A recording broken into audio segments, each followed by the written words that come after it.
A warm summer night in Los Angeles suddenly turned into something no one could explain. Just after midnight, a 911 call came from a quiet suburban street. The voice on the line was shaking. A neighbor had noticed a front door wide open across the street, something that almost never happened in that neighborhood. Police arrived minutes later, their flashing lights cutting through the stillness of the sleeping block. At first, everything seemed quiet, too quiet. Inside the house, the air felt heavy. Furniture was untouched. Nothing looked stolen, but something was wrong. Officers slowly walked through the dark hallway, their footsteps echoing softly against the wooden floor. Then they found the bedroom. What they saw inside would become the beginning of a nightmare that Los Angeles would never forget. News of the murder spread quickly the next morning. Reporters gathered outside the home while police tape fluttered in the breeze. Detectives searched for clues, fingerprints, anything that could explain who had entered the house and disappeared without a trace. But there was almost nothing. No clear signs of forced entry, no witnesses, no obvious motive. It was as if the killer had simply appeared in the middle of the night and then vanished. At first, people believed it was an isolated tragedy. Los Angeles was a massive city. Terrible things sometimes happened. Life moved on. Families locked their doors as usual. Children rode their bikes through the neighborhoods. The city lights kept glowing as they always had. But only a few days later, another call came. Another house, another victim. The pattern was beginning to form, though no one could see it yet. The attacks always happened late at night, when the streets were silent and the city seemed to sleep. Whoever was responsible moved quietly, leaving almost no evidence behind. Fear slowly crept into the neighborhoods. People started double-checking their windows before going to bed. Dogs barked at strange hours. Small sounds in the night suddenly felt different, more threatening. Detectives worked day and night, trying to understand the mind behind these crimes, but the killer gave them almost nothing to work with. No clear identity, no predictable pattern, just darkness. Then, one detective noticed something disturbing. The intruder wasn't just breaking into homes randomly. Someone had been watching these houses, studying them, waiting for the perfect moment to strike, which meant one terrifying possibility. The killer might still be out there somewhere in Los Angeles, quietly watching another home, preparing for the next night. The third crime scene revealed something chilling. Detectives stood silently inside the dimly lit living room, studying the room with careful eyes. At first glance, it looked just like the others. No broken windows, no forced entry, no clear signs of struggle. But this time, something small had been left behind. On a nearby table, written in dark ink on a torn piece of paper, was a strange symbol. No one in the room recognized it. For investigators, it was the first sign that the killer wasn't just attacking randomly. Whoever this person was, he wanted to send a message. The problem was, no one understood what that message meant. As detectives began comparing the growing number of crime scenes, a disturbing pattern slowly emerged. The killer wasn't rushing. He was studying his victims. In several neighborhoods, witnesses remembered seeing a quiet man walking late at night. Sometimes he stood across the street from houses, pretending to smoke or talk on the phone. Other times, he simply passed by slowly, as if memorizing every detail. But no one paid attention at the time. In a city as large as Los Angeles, strangers on the sidewalk were nothing unusual. Now, those memories felt different. Investigators realized the killer might have been watching these homes for days, maybe even weeks. He learned when the lights turned off, when families went to sleep and which windows were left unlocked. This wasn't the work of someone acting on impulse. It was calculated, cold, and deeply patient. The media began using a name that quickly spread across the city: the Night Stalker. The title captured the terrifying truth. This predator moved through the darkness while everyone else slept. Soon, the fear reached every corner of Los Angeles. Families installed stronger locks. Hardware stores sold out of alarms and security lights. Neighbors formed watch groups, walking the streets late into the night. But the Night Stalker didn't disappear.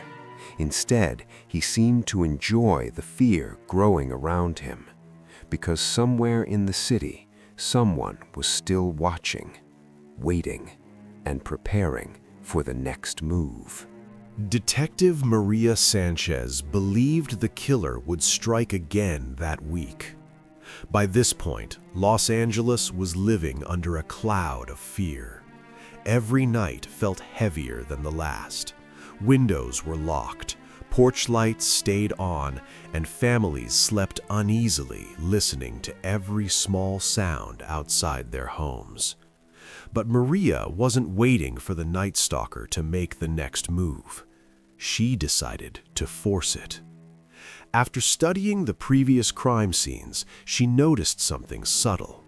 The attacks were spreading across different neighborhoods, but they followed a loose pattern. Quiet residential areas with easy access to main roads, places where someone could slip in and disappear within minutes. One neighborhood in particular stood out, so the police prepared a trap. Unmarked cars were parked quietly along the streets. Officers hid in dark corners, watching houses that matched the killer's previous targets. Small cameras were placed where they might catch even the faintest movement. The plan was simple: wait. Hours passed. The neighborhood remained silent. The wind moved softly through the trees while streetlights flickered against the empty sidewalks. Officers sat in their cars, barely moving, watching every shadow. Then, sometime after 2 a.m., something strange happened. One of the cameras briefly captured a figure at the end of the street. A man. He moved slowly, almost casually, walking past the houses as if he belonged there. His face was hidden by darkness, but his behavior was unsettling. He stopped once, then again, looking toward the houses. For a moment, it seemed like the trap had worked. Officers rushed toward the area, but when they reached the street corner, the man was gone. No footsteps, no sound of a car, nothing. It was as if he had simply melted into the night. Later that morning, Detective Maria Sanchez arrived home after the long shift. Exhausted, she walked up to her front door. Then she noticed something that made her heart stop. Lying quietly on her doorstep was a single red rose. The scream came just before dawn. It shattered the quiet of a small Los Angeles neighborhood and sent neighbors rushing outside in panic.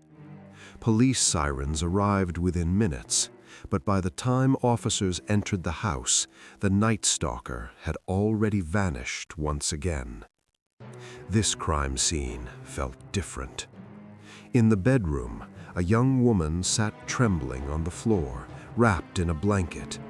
She was alive, but barely able to speak. Officers gently asked what had happened, but at first the words wouldn't come. Her hands shook, her eyes fixed on the doorway as if she expected the killer to walk back in at any moment.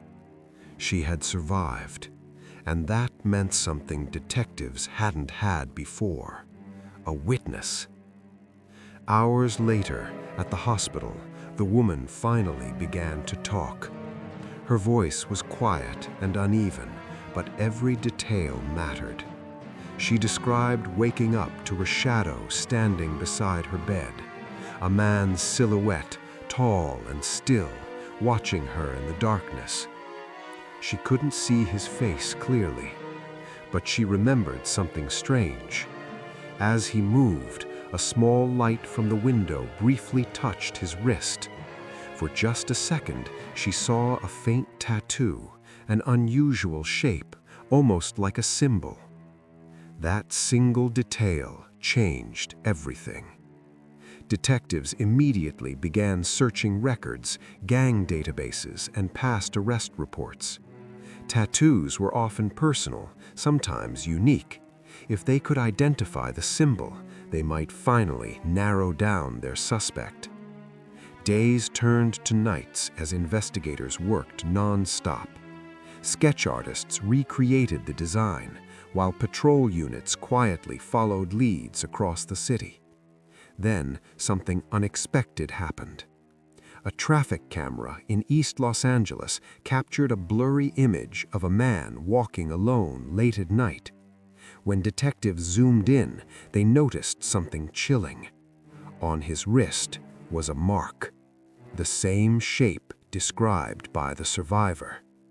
For the first time, the Night Stalker might have a face. But one terrifying question no one could answer yet. If this man really was the killer, where was he going next? The phone call came just after midnight. Detective Maria Sanchez was still in her office when the dispatcher's voice suddenly broke the silence. An anonymous caller had reported something unusual. A man matching the suspect's description entering a worn-down apartment building in East Los Angeles. For a moment, the room went completely still. After weeks of fear, sleepless nights, and endless searching, this might finally be the lead they needed. Within minutes, police cars quietly surrounded the aging building. Their headlights were turned off, leaving the street wrapped in darkness. Officers moved carefully toward the entrance, every step slow and controlled. No one spoke. Everyone knew how dangerous this man could be. Inside, the hallway smelled of dust and old paint. A single flickering light buzzed above them as they reached the apartment door mentioned in the tip. Maria nodded. An officer pushed the door open. What they found inside sent a chill through the entire room. The apartment looked almost empty at first, but the walls told a different story. Maps of Los Angeles were pinned across them, marked with circles and handwritten notes. Dozens of photographs were carefully arranged beside them. Photographs of houses, photographs of victims. Every movement of the Night Stalker had been planned with terrifying precision. On a nearby table sat a stack of notebooks filled with observations, sleep schedules, window positions, streetlight locations. He had studied everything, but something was missing. The apartment was silent. No footsteps, no movement, no sign of the man who had built this disturbing collection. Detectives searched every corner, every closet, every room. Then one officer noticed a small window at the back of the apartment. It was slightly open, the curtain gently moving with the night breeze. Maria stepped closer and looked out into the dark alley below. Empty, which meant only one thing. The Night Stalker had been here very recently, and somehow, once again, he had slipped away into the night. But now the city knew something terrifying for certain. The predator had a face. The question was, how long before he struck again?